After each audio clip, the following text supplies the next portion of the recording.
Smart home devices are a useless piece of tech or just an expensive hobby, or maybe not. I'll try to prove wrong any non-believer and I'll stop all doubts and objections with this little device called LinknLink eHub. Apart from the built-in little sword that can be used not only for stabbing, but surprisingly as a reset pin, this device can help you make tons of useful home automations, such as to stop your air conditioning, TV, STB, lights, and many more devices at once after 10 minutes of inactivity in any room, for example. And wouldn't that save you some money from electricity bills?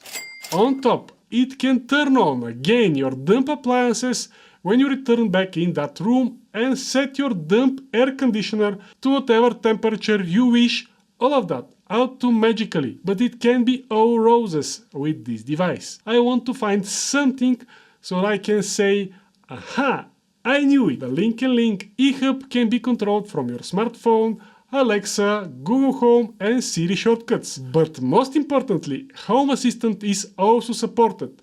Currently the device can be integrated in Home Assistant by Modbus protocol, which is not hard, but to make the things even easier, a local native LinknLink Home Assistant integration is cooked. And from what I know, it is waiting for Home Assistant approval at the moment. So this native integration should rise and shine in some of the next Home Assistant releases. The LinknLink eHub has a built-in Wi-Fi, infrared, and 433 MHz radio frequency connectivity options, allowing you to communicate and control hundreds or even thousands of different devices.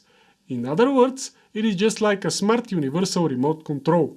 But there is more. This little guy has a radar motion detection sensor in it, allowing you to make cool home automations only when movement or presence is detected or after some period of inactivity, for example. And the detection sensor is not using the old passive infrared technology that was commonly used, but a more modern and more precise radar motion sensor, which allows more flexible signal coverage where the signal can go even through obstacles, and it covers 360-degree range.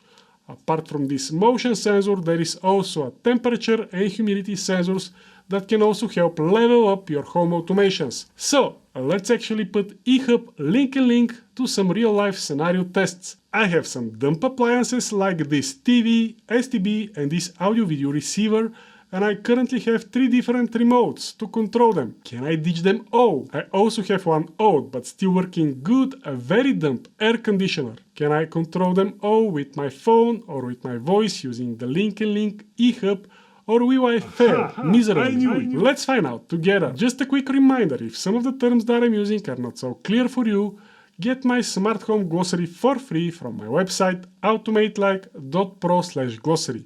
Most common terms are there, as well as their explanations in one big PDF file. I will download the LinknLink app from the Apple App Store. Same app can be found in the Android market. I will create an account for free. I will connect the LinknLink eHub to an USB port to power it up, and I will add a new eHub device in the LinknLink app. I will select my Wi-Fi network and where my device is located, so everything to be well organized. I will leave the default name for the device as well as for the temperature, humidity and motion sensors. And I'm done. The current temperature and humidity is shown, as well as motion was detected. Not bad, that means I'm still moving. That is a good remark here, use the provided power cable with the product, otherwise the temperature and humidity will not be visible. Time to add some dump devices to this little eHub and to make them smart. I can add almost any device that uses infrared remotes or RF 433 MHz, and I'll start with my old TV. I don't know about you guys, but I rarely watch regular television lately, so this guy is either off or I'm watching YouTube or eventually some music channels. Anyways, I selected the TV category. We have some instructions before adding a new appliances. Generally, you want to keep your router, the eHub and phone close to each other, and you can learn any infrared command by choosing Cannot Find My Brand option. Also, Bluetooth remotes are not among the supported remotes. That was the summary of the written instructions. Now, we can attack. Next, I selected my TV brand, which is a LG. I have no idea what my TV model is, and I'm too lazy to double check it.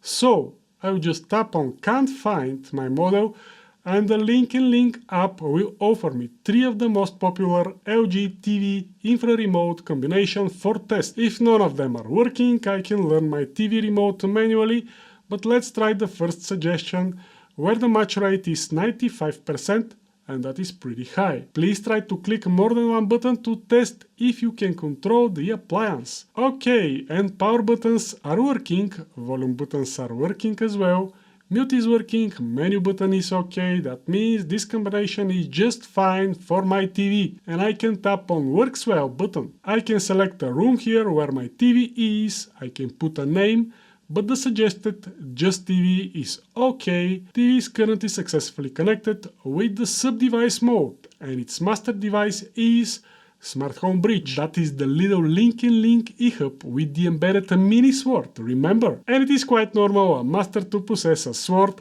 don't you think? Okay, this is my virtual TV remote on my phone. A quick test is showing that I don't need my TV remote anymore, as this one is working great. Next, I will add my STB on fast pace, where the process was pretty similar, but because my STB brand is one of a kind, and I guess I'm the only one having it, as well as a group of Chinese scientists who invented it a few years ago and probably throw it in the garbage soon after. Anyways, my point is that my STB is not among the listed ones in the LinknLink app, and I had to go through the manual learning remote process, which was not hard at all.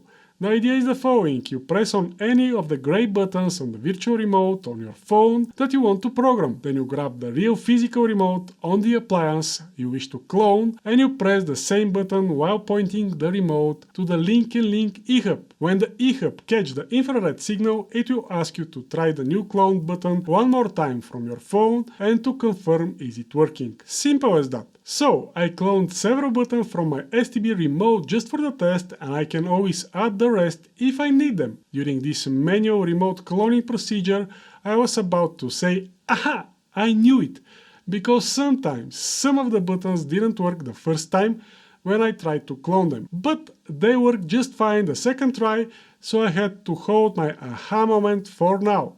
I have no idea why this was the case for this remote, but maybe the Chinese inventor scientists knew the reason. Maybe they threw the device because of that. Who knows? Next, I will add my audio-video receiver in the LinknLink app, which was listed there, and its virtual remote is working flawlessly.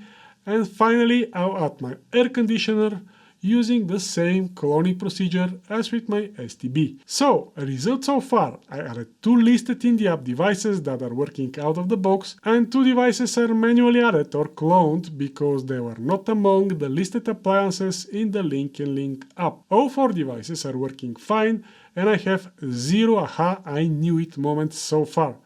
Time to make a scene or 2, and I'm not talking about fighting with someone, but a scene in the LinknLink app, which is super easy. That scene can be added in Siri shortcuts if you are an Apple boy or girl, or in Alexa or Google Assistant if you are a such user. I'll try the Siri shortcuts because my Alexa is currently somewhere in the cabinets and I'm too lazy right now to connect it, and I don't have Google Assistant device. Just for your information, you need to enable LinknLink skill in your Alexa app if you plan to use it this way. And I guess you have to do something similar for Google Assistant. Back to Siri shortcuts, I added the scenes there, and I can activate my Siri and I can say turn on TV, which is the name of my LinknLink scene as well as my Siri shortcut.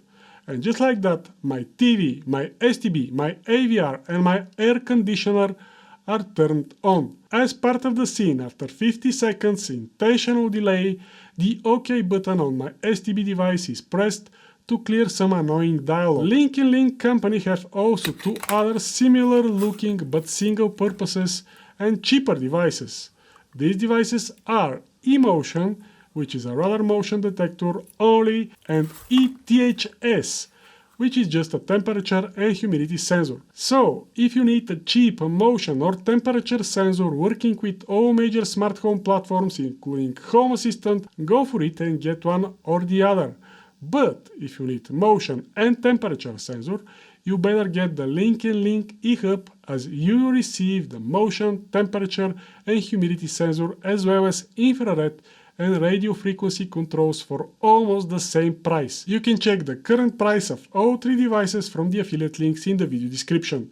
No aha I knew it moment so far apart from the not very straight mini sword that I have and the mini USB port. I wish this to be a USB-C, but maybe in the next version. If you reach this point, congratulations! I really appreciate that you watch so much of my content, and as a reward, I want to personally invite you to my Home Assistant webinar, where we talk about different official Home Assistant installation methods, plus one super secret method to get started on a PC in under 5 minutes. Register your seat for free right now on my website automatelike.pro/webinar. Thanks for watching, I'm Kirill and I'll see you next week. Bye!